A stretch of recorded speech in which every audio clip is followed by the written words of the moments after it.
Selamat siang Ibu Rebecca. Selamat siang. Sebelumnya perkenalkan, saya Alia sebagai ahli gizi di rumah sakit ini. Bisa tolong ceritakan keluhan dari Ibu sendiri apa? Jadi gini Bu, awal semester, awal bulan kemarin, saya itu berat badan sekitar 60 lah. Tapi sekarang tuh naik drastis banget dan saya jadi ngerasa saya gendut. Saya mau turunin berat badan, tapi saya juga mau tahu kenapa saya bisa naik berat badannya. Oke, baik. Kalau boleh tahu kegiatan sehari-harinya apa ya, Bu? Kalau kegiatan sehari-hari saya kuliah ya, jadi Ya. pagi saya bangun, terus saya kuliah full satu hari, terus mungkin ada rapat di malamnya setelah kuliah. Setelah itu baru saya pulang mungkin sekitar jam 8 sampai kamar, saya nugas lagi. Ya kadang begadang, kadang tidur cepat kayak gitu sih Bu. Oh, gitu ya. Tapi kan tadi Ibu sempat bilang ya bahwa naiknya sampai 4 kilo dalam waktu sebulan. Itu kira-kira ada perubahan gak sih dari kehidupan sehari-hari Ibu dari yang sebelumnya lebih rendah berat badannya malah sekarang naik? Kalau aktivitas sih mungkin karena sebelumnya saya libur ya. Tapi libur itu ya saya cukup ada olahraganya sih. Tapi selama di sebulan kuliah ini ya olahraganya nggak ada sih. Oh, gitu. Itu mengganggu nggak sih Bu untuk kegiatan sehari-harinya Ibu dengan kenaikan berat badannya? Kalau kegiatan sih mungkin saya agak rada jadi ngantukan ya gitu. Tapi kalau mengganggu dalam saya keseluruhan sehari-hari tuh kayak baju saya mulai agak sempit, Oh, iya. celana saya nggak bisa dikancing, kayak gitu sih Bu. Oh, begitu. Emang biasanya itu makannya berapa kali sehari Bu? Kalau makan dalam 1 bulan terakhir itu kadang pagi tuh saya lupa makan karena kerasa tuh pagi banget kan. Terus jadinya brunch, breakfast lunch gitu, kayak jam 11 baru makan. Habis itu lupa makan lagi karena kelas padat. Malam deh pas pulang mungkin kayak sekitar jam 9 baru makan malam. Kalau makanan yang dikonsumsinya apa aja? Kalau pagi karena beli di kampus jadi makanannya agak bervariasi sih Bu, kayak ada sayurnya, ada lauknya gitu. Tapi pas pulang karena udah kayak capek gitu kadang saya cuma makan nasi sama abon atau Indomie cukup sering sih. Iya. Oh, berarti Ibu ini emang lebih banyak mengonsumsi sumber karbohidrat ya dibanding zat gizi makro lainnya. Nah, kalau misalnya makan itu biasanya sumber proteinnya itu gimana Bu? Untuk daging-dagingan, Ibu sukanya apa? Suka makan apa? Kalau protein ya, Iya. kalau protein kayaknya saya kurang suka daging gitu. Kayak ikan menurut saya tuh amis, ayam saya kurang suka, daging sapi juga orang tua saya nggak terbiasain saya makan sapi, jadi saya kurang menikmati itu. Jadi paling mentok-mentok tuh ya telur, tempe, tahu, abon itu selalu ada di kamar saya. Jadi lebih banyak sumber protein nabatinya ya Ibu ya. Iya Terus sih. kalau misalnya kayak sayur, buah itu ditambahin nggak di makanannya Ibu? Sayur itu saya pasti makan. Iya. Tapi kalau buah, kalau misalnya ya karena saya kuliah harus menyesuaikan pengeluaran kan. Buah tuh agak mahal di Surabaya. Jadi ya kadang kalau misalnya emang uang sakunya lagi banyak saya beli buah. Kalau enggak ya enggak. Oh, begitu. Nah, dari yang saya lihat ternyata Ibu ini bisa jadi BB-nya naik drastis itu karena makan malam Ibu. Jadi mungkin dari waktunya. Karena emang makan malam ini bisa menaikkan berat badan juga sebenarnya. Dan juga selain itu di makan malam yang menunya itu Ibu lebih banyak mengonsumsi karbohidrat.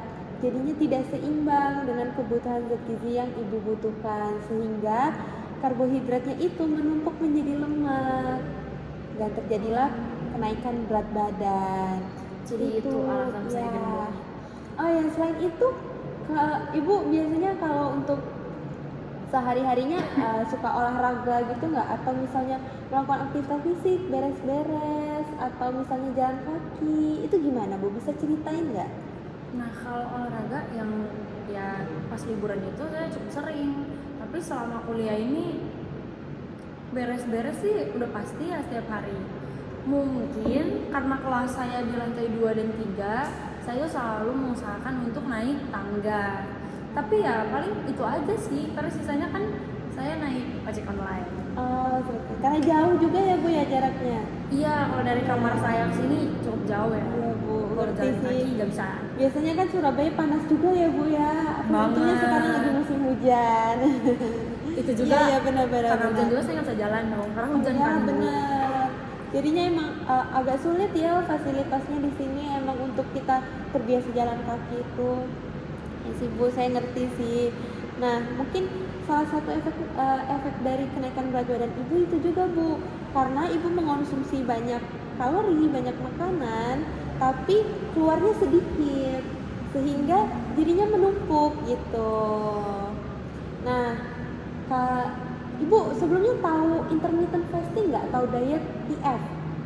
Pernah denger tapi nggak pernah mendalami sih. Oke, baik. Saya coba jelaskan ya Bu ya. Jadi intermittent fasting itu ibaratnya puasa, tapi beda sama puasa Ramadan. Nah, intermittent fasting itu kita makan di jam yang sudah ditentukan. Jadi untuk awal-awal ini saya sangat menyarankan Ibu untuk makan di 10 jam. Maksudnya gini Bu, jadi di dalam 10 jam Ibu itu bisa mengonsumsi makanan itu hanya dalam waktu 10 jam. Nah biasanya kan mungkin Ibu dari aktivitas dari bangun tidur sampai sebelum tidur itu bebas mau makan apa aja. Tapi kalau intermittent fasting Ibu harus makan di jam-jam yang sudah ditentukan. Nah misalnya 10 jam nih, dari jam 8 Ibu udah boleh mulai makan. Nah nanti berhentinya itu di jam 6 sore. Selebihnya Ibu boleh mengonsumsi air putih. Seperti itu ya Ibu. Terus selain itu juga, selain diet intermittent fasting, pola makannya harus diubah juga Bu. Misalnya yang dari awalnya banyak karbohidrat mungkin bisa lebih seimbangkan lagi. Di dalam satu piring itu ada serat, karbohidratnya dikurangi, dan jangan lupa protein. Nah lebih baik Ibu konsumsi protein hewani Bu, yang dari hewan-hewan gitu, karena emang proteinnya lebih tinggi. Jadi lebih fokus ke serat dan proteinnya. Seperti itu Ibu. Terus juga kalau misalnya Ibu menjalankan diet yang sudah saya sebutkan tadi, itu keuntungannya, manfaatnya untuk diri Ibu itu, Ibu bisa lebih sehat karena nutrisi yang masuk ke dalam tubuh Ibu itu lebih seimbang. Nah, akibatnya nanti berat badan Ibu akan turun. Tapi memang Ibu, resikonya emang Ibu harus konsisten untuk meninggalkan habit-habit yang kurang baik di sebelumnya. Seperti itu. Kira-kira Ibu bisa nggak untuk mengikuti diet intermittent fasting itu dan pola makan sehat? Kira-kira ada kendala nggak ya Bu kalau saya minta Ibu untuk mengikuti saran saya itu? 10 jam ya. Iya. Aduh, saya suka lapar lagi malam kalau nugas. Oh, tapi iya. kayaknya emang itu ya cobaannya Iya, di situ iya. ya. Saya mengerti. Ya, diusahakan. Oh iya. Semoga bisa. Mungkin saya ada sedikit saran, kalau memang misalnya Ibu suka lapar di malam hari, mungkin bisa konsumsi buah aja Ibu yang yang rendah gula.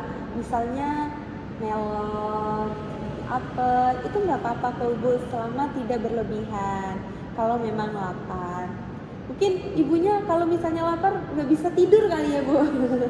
Enggak, jadi nugasnya nggak lancar. Oh benar, kurang fokus Jadi ya. iya, jadi fokusnya kayak Iya. aduh, keroncongan, nggak bisa. Dan jangan Harus lupa makan. juga harus minum air putih yang cukup ya Ibu, 2 liter Oke. sehari. Ya gitu Ibu.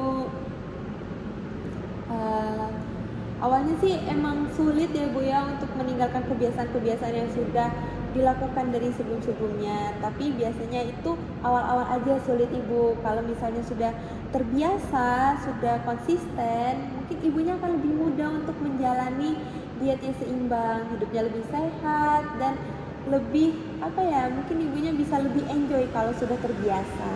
Seperti itu. Baiklah Bu, Ya, apakah ada yang mau ditanyain lagi atau kurang mengerti Bu? aman sih. Oh ya, baik. Kalau gitu saya akan menjadwalkan untuk pertemuan selanjutnya ya Ibu ya. Ya, Terima kasih ya Ibu, semoga Terima kasih. lancar, semoga sehat selalu. Terima kasih, Bu.